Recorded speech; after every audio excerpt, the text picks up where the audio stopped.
اعوذ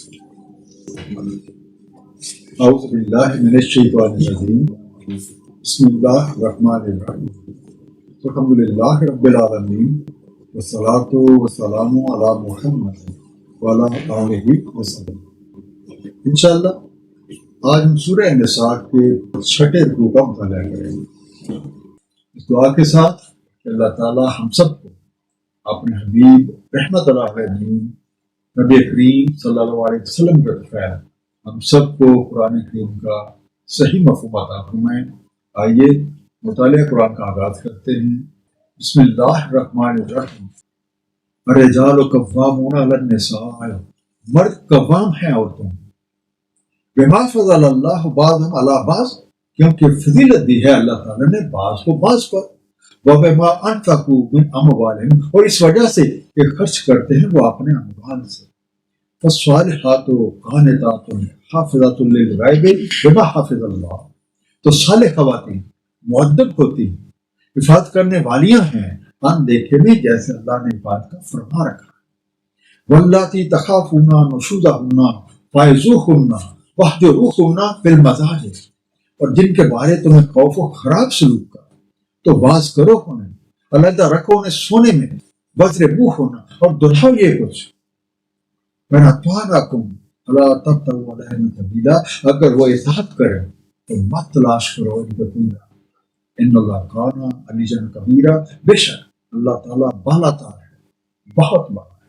قوامون، یہ بنا قوم سے، کا قومی، خوبصورت قد ورشہ، دوسروں کی ضروریات زندگی پورا کرنے کا ذمہ دار، معاملات کا ذمہ دار اور خاندان کا کفیل، معاملات کی ذمہ داری پورا کرنے پہ قادر۔ قوامو پلورل ہے اور اس کا واحد ہے قوام، اور انگلش میں آپ کہہ سکتے ہیں پیٹرن، اسپانسر۔ فالصالحات، نیک خواتین، صالح اعمال کرنے والے خواتین، قانتات، فرمان بردار خواتین، نشوزہ ہونا، ان کی بد دماغی، ان کی بدتمیزی، المزاج، لیٹنے کی جگہ یا سونے کی جگہ، آپ انگلش میں بیڈ کہہ سکتے ہیں۔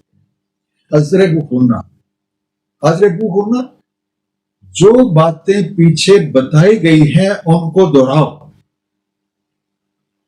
علیجن اعلیٰ اوپر۔ سورہ نساء کی اس آیت کے پہلے حصے کا ترجمہ عام طور پر اس طریقے سے کیا جاتا ہے کہ مرد عورتوں پر حاکم ہے، اس لیے کہ اللہ نے بعض کو بعض پر افضل بنایا ہے، اور اس لیے کہ مرد اپنا مال خرچ کرتا ہے۔ اس پہلے حصے کے 3 حصے کیے جا سکتے ہیں۔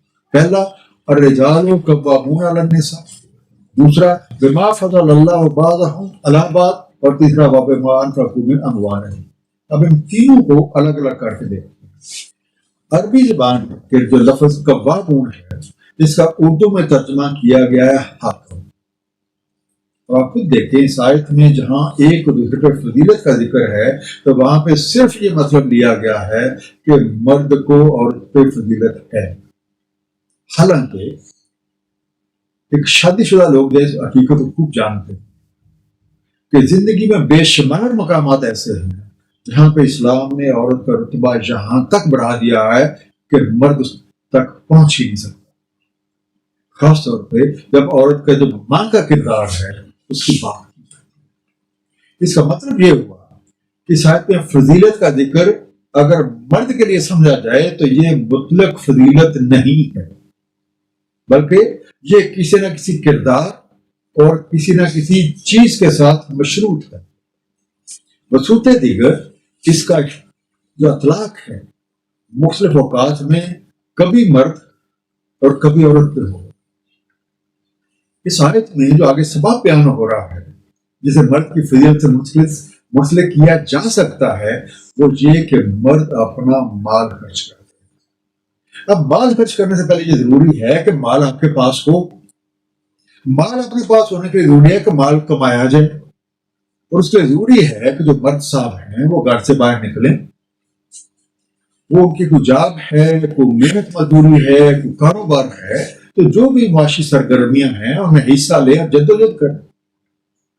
تو اس طرح سے جب مرد گھر کی ضروریات پورا کرنے کے لیے محنت مشقت کر کے مال کما کے لاتا ہے تو پھر اس کا یہ حق بنتا ہے کہ گھر کے معاملات میں اس کی رائے کا احترام کیا جائے۔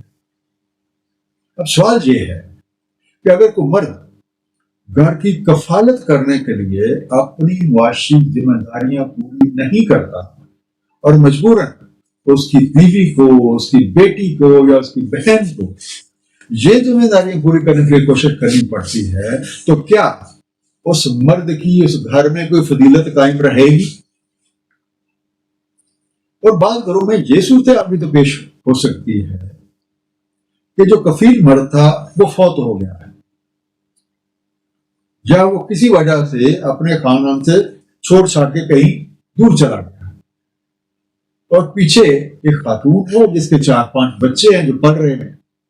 اب ان بچوں کو پالنے کی خاطر، ان کی تعلیم کی خاطر، ان کے مستقبل کی خاطر اس خاتون کو گھر سے باہر نکلنا پڑے گا، جاب کرنی ہوگی، مشقت کرنی ہوگی، محنت کرنی ہوگی۔ اب بے شک اس کے بچے جوان ہوں تو کیا گھر کا جو خاندان کا سربراہ ہے وہ اس ماں کو گنا جائے گا یا اس بچے کو گنا جائے گا؟ سیدھی سی بات ہے، اس والدہ کو گنا جائے گا، اور اسی کے مشورے کے مطابق گھر چلے گا، اسی کے مشورے کے مطابق ان بچوں کی تعلیم بھی ہوگی اور ان بچوں کے رشتے بھی طے ہوگی۔ اب عربی زبان کی جو سب سے مشہور لغت ہے اسے کہتے تھے المنجد۔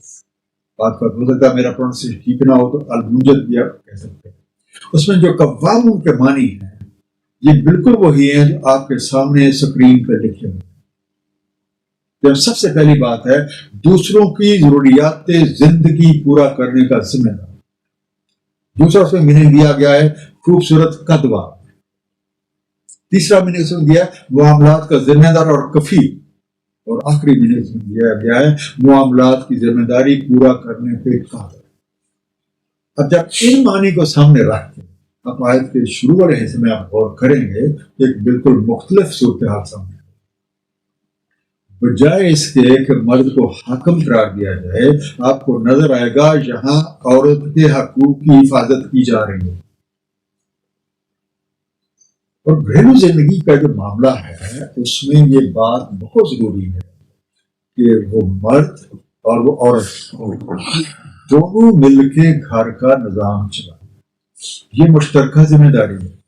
اب اگر ایک طرف وہ جو خاتون ہے وہ بچوں کی پرورش کرتی ہے، ان کی نشو و نما کرتی ہے، گھر کی دیکھ بھال کرتی ہے، تو پھر اسے اخراجات کی فراہمی سے بری ذمہ رہنا ہی بہتر ہے۔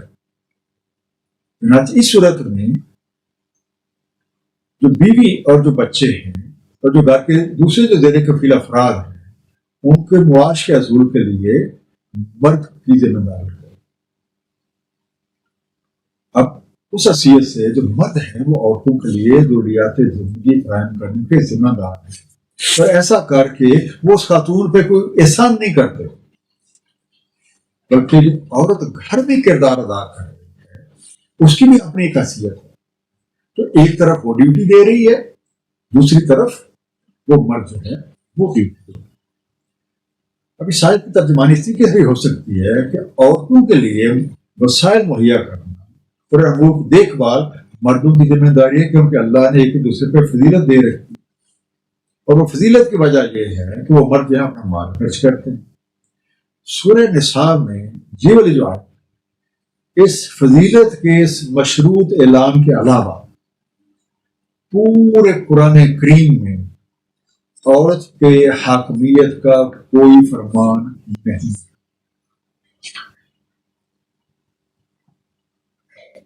دوسری جو اہم بات اس آیت میں ہے وہ ہے لفظ وَاضْرِبُوهُمْ، جس کا عموماً ترجمہ کیا جاتا ہے ان کو مارو۔ کہیں اس آیت پہ میرے ساتھ مل کے غور کیجیے۔ وَاللَّاتِي تَخَافُونَ نُشُوزَهُنَّ، جن کے بارے میں تمہیں خوف ہو خراب سلوک کا یا کہہ سکتے ہیں بدتمیزی کا، لڑائی جھگڑے کا، فَاعِظُوهُنَّ، ان کو واعظ کرو، ان کو بھلے کی بات بتاؤ، کیونکہ واعظ ہوتا ہی ہے دوسرے کو بھلے کی بات بتانا۔ وَاهْجُرُوهُنَّ فِي الْمَضَاجِعِ، انہیں اپنے بستر سے الگ کرو۔ دو چیزیں بتائی جا رہی ہیں، ان کو اچھائی تعلیم کرنا اور ان کو بستر اگر پھر بھی بات نہیں مانی تو پھر اگلا اسٹیپ ہے کہ بستر الگ ہے.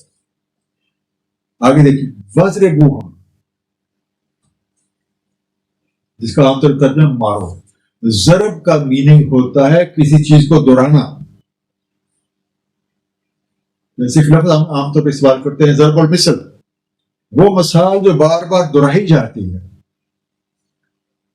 اس کا ضرب کا اپنا جو لٹرل میننگ ہے وہ ہے دہرانا. اس کا ایک اور میننگ ہے پیش کرنا.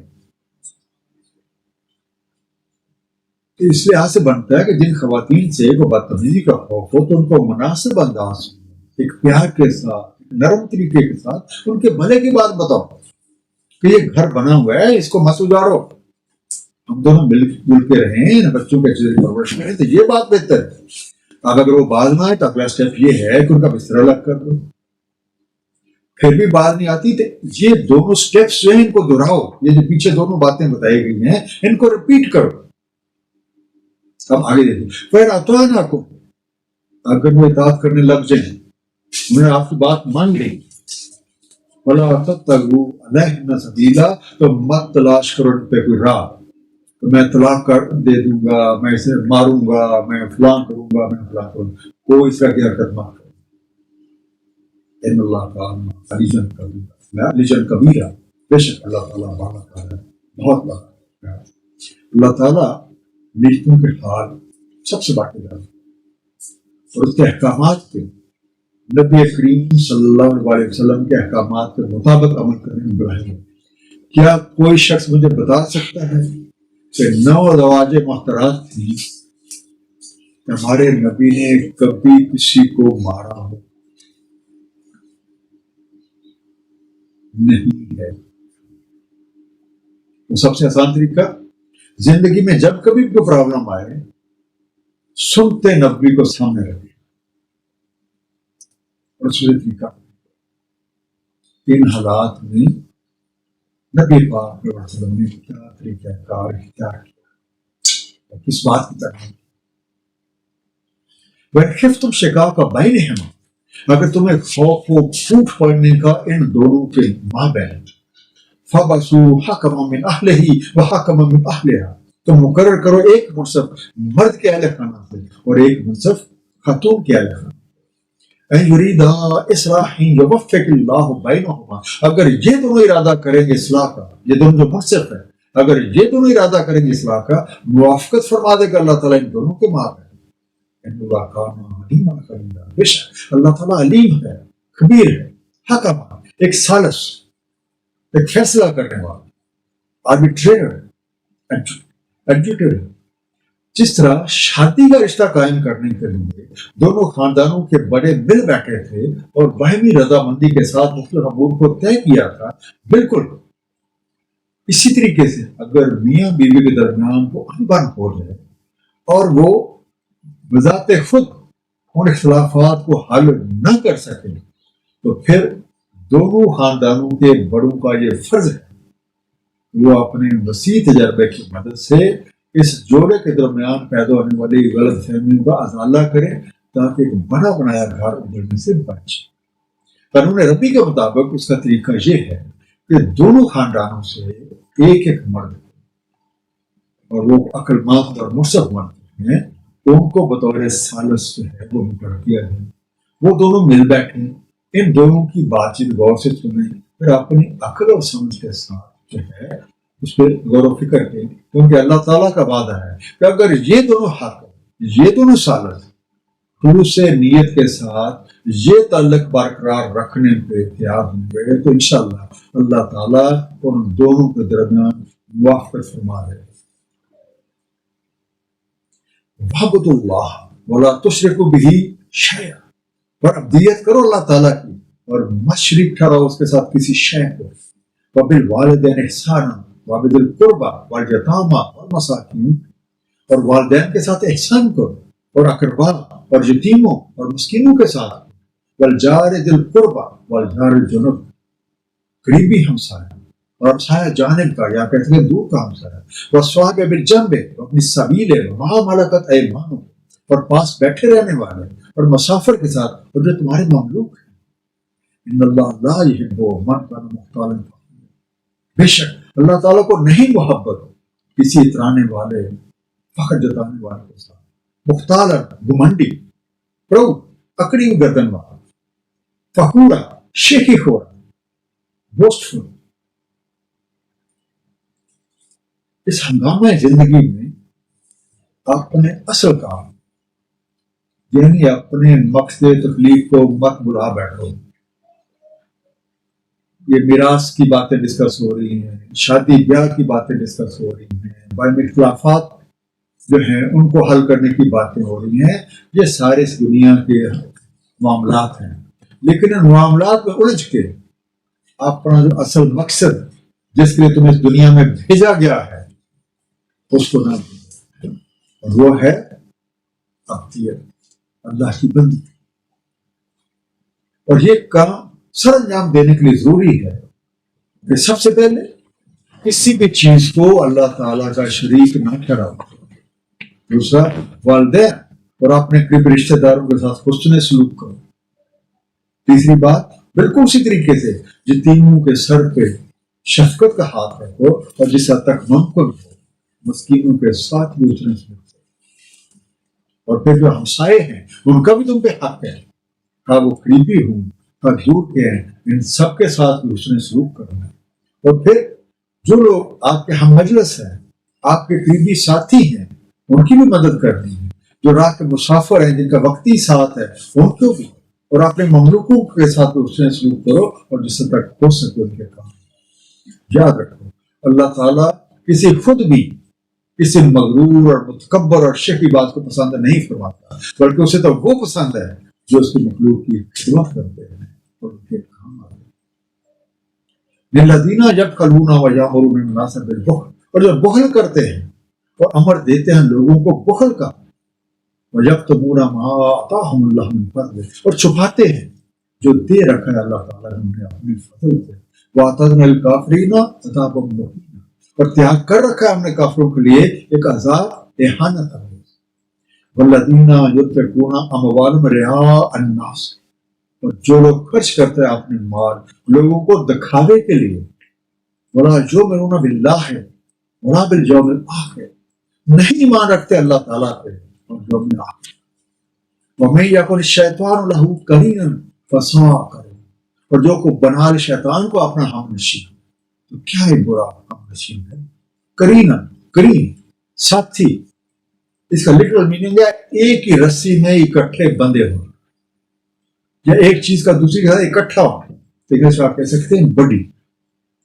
ان خود بینوں میں وہ لوگ بھی شامل ہیں جنہیں اپنے سوا کوئی اور نظر نہیں آتا، یہ خود بھی بخل کرتے ہیں اور دوسروں کو بھی اسی کی تلقین کرتے ہیں، اور جو کچھ اللہ تعالیٰ نے اپنے فضل سے دے رکھا ہے اسے چھپاتے ہیں کہ کہیں کوئی دوسرا یا کہیں کوئی جان کے ان پہ کچھ مانگ ہی نہ لے۔ ایسے لوگوں کے لیے خیانت انگیز ہے۔ اسی طرح کچھ لوگ خود پرست ہیں، وہ لوگوں کو دکھاوے کے لیے مال خرچ کرتے ہیں تاکہ لوگ ان کی واہ واہ کریں، اور ان کا ایک طرز عمل اس بات کا عملی ثبوت ہے کہ انہیں نہ تو اللہ تعالیٰ پہ ایمان ہے اور نہ مکافات عمل۔ اس بات کو بالکل یقین نہیں ہے کہ انہیں یہاں مر کے اپنے اعمال کا حساب دیں۔ دراصل یہ لوگ شیطان کے ساتھی اور ہم نوا ہیں، اور ان کی یہ حرکتیں شیطانی تھے۔ جو کوئی شیطان کا ساتھی بن جاتا ہے، اس کا ہم نشین بن جاتا ہے، تو شیطان اسے راہ راست سے بہت دور کفر کے اندھیروں میں کھینچ لے جاتا ہے۔ سورہ نساء آیت نمبر 119 میں ارشاد ہے، اور جو کو بنائے رکھے شیطان کو اپنا دوست اللہ تعالیٰ کو چھوڑ کے، تحقیق وہ جا پڑتا ہے ایک سریر کے سارے۔ وَمَاذَا عَلَيْهِمْ، اور کیا تھا انہیں، اور کیا ہو جاتا لو آمنوا باللہ والیوم الآخر وانفقوا مما رزقهم اللہ، اگر ایمان لاتے اللہ تعالیٰ کو، ایمان رکھتے یوم آخر کا، اور خرچ کرتے اس میں سے جو رزق دے رکھا ہے انہیں اللہ تعالیٰ نے۔ وَكَانَ اللَّهُ بِهِمْ عَلِيمًا، اور اللہ تعالیٰ ان سے با علم ہے۔ ان اللہ لا یظلم مثقال ذرہ، بے شک اللہ تعالیٰ نہیں ظلم کرتا ذرہ۔ وَإِن تَكُ حَسَنَةً يُضَاعِفْهَا وَيُؤْتِ مِن لَّدُنْهُ أَجْرًا عَظِيمًا، اور اگر کوئی اچھائی ہو کئی گنا کر دیتا ہے اس کو اور دیتا ہے اپنی جناب سے ایک اجر عظیم. بماذا کیا ہو جاتا ہے بکواس مسکالا کوئی شکل چھوٹی سے چھوٹی چیز یا کوئی جو کچھ بھی وزن رکھتی ہے خفیف. شاید ان دونوں آیتوں پہ غور اب ان کا کیا بگڑ جاتا اگر یہ اللہ تعالیٰ اور یوم آخر پہ ایمان رکھے اور جو مال و اسباب اللہ تعالیٰ نے دے رکھا ہے اس میں سے اپنے والدین پہ اپنے عزیزوں پہ یتیموں مسکینوں پہ اور دیگر حاجت مندوں پہ ایسے طریقے سے خرچ کرے. اللہ تعالیٰ کو سب کے حال کی خبر کہ کون سا باتیں دل کے ساتھ کہ محض اللہ تعالیٰ اس نبی کی خوشنودی کے لیے خرچ کر رہا ہے اور کون محض دکھاوے کے لیے یا خود پرستی کی خاطر خرچ کر رہا ہے. اللہ تعالیٰ اپنے پاس یا اپنے دل میں کسی کا حق ذرا برابر نہیں رکھتا بلکہ جو کوئی نیکی کرتا ہے وہ اس نیکی کو کئی گنا بڑھا دیتا ہے اور خاص اپنی جناب سے اجر عظیم عطا فرماتا ہے. وَكَيْفَ إِذَا جِئْنَا مِنْ كُلِّ أُمَّةٍ بِشَهِيدٍ تو کیسا ہوگا جب ہم لائیں گے ہر امت سے ایک شاہد. وَجِئْنَا بِكَ عَلَىٰ هَٰؤُلَاءِ شَهِيدًا اور لائیں گے ہم آپ کو انسان پہ شاہد. يَوْمَئِذٍ يَوَدُّ الَّذِينَ كَفَرُوا وَأَصْحَابُ الرَّسُولَ لَوْ تَسَوَّىٰ بِهِمُ الْأَرْضُ اس وقت آرزو کریں گے کافر اور جو نافرمانی کرتے رہے رسول کی کاش برابر کر دی جاتی ان کے ساتھ زمین. وَلَا يَكْتُمُونَ اللَّهَ حَدِيثًا نہ چھپا سکیں گے اللہ تعالیٰ سے کوئی بھی بات. ہاؤلا ان سب یا یہ سب تو سوا مواد یا مساوی ہو لیول کیوں نہ. اب ایسے لوگ یہ سوچ رہتے ہیں کہ اس وقت ان کا کیا حال ہوگا جب ہر امت میں سے ایک گواہ بلایا جائے گا اور نبی پاک صلی اللہ علیہ وآلہ وسلم ان سب کے گواہ ہوں گے. وہ لوگ جو آج اس دعوت حق کا انکار کر رہے ہیں اللہ تعالیٰ اور اس نبی کے فرمانوں کی نافرمانی کر رہے ہیں اس وقت یہ آرزویں کریں گے کہ کسی طرح ان کو زمین کے ساتھ ہی ملا دیا کوئی بھی بات اللہ سے چھپی ہوئی نہیں ہے. مختصر خلاصہ گھر کے معاملات مرد اور عورت دونوں کی مشترکہ ذمہ داری ہے. اگر خواتین گھر کی دیکھ بھال اور بچوں کی پرورش کرتی ہیں تو خاوند کے ذمہ اپنے کنبے کے لیے وسائل زندگی مہیا کرنا. اگر میاں بیوی میں کچھ انبن ہو جائے تو دونوں خاندانوں کے بڑوں کا فرض ہے تو انہیں صلح صفائی کروائیں تاکہ ایک بنا بنایا گھر نہ ٹوٹ جائے. بیوی بچے معاش یہ سب کچھ مقصد زندگی نہیں. زندگی کا اصل مقصد اپنے خالق اور مالک حقیقی کو پہچان کر حق کے بندگی ادا کرنا. اس لیے ضروری ہے کہ اللہ تعالیٰ کے ساتھ کسی کو شریک نہ ٹھہرایا جائے اور اللہ تعالیٰ کے دیے وسائل کو اللہ تعالیٰ اور اس کا بھی نبی پاک صلی اللہ علیہ وسلم کی سنت طیبہ کے مطابق مخلوق خدا کی بھلائی کے لیے خرچ کیا جائے. اللہ تعالیٰ ہم سب کو قرآن کریم کا صحیح مفہوم عطا فرمائیں اور ہمیں اس پہ عمل کرنے کی توفیق دیں. صدق اللہ العلی العظیم صلی اللہ تعالیٰ علی حبیبہ محمد و علیہ وسلم.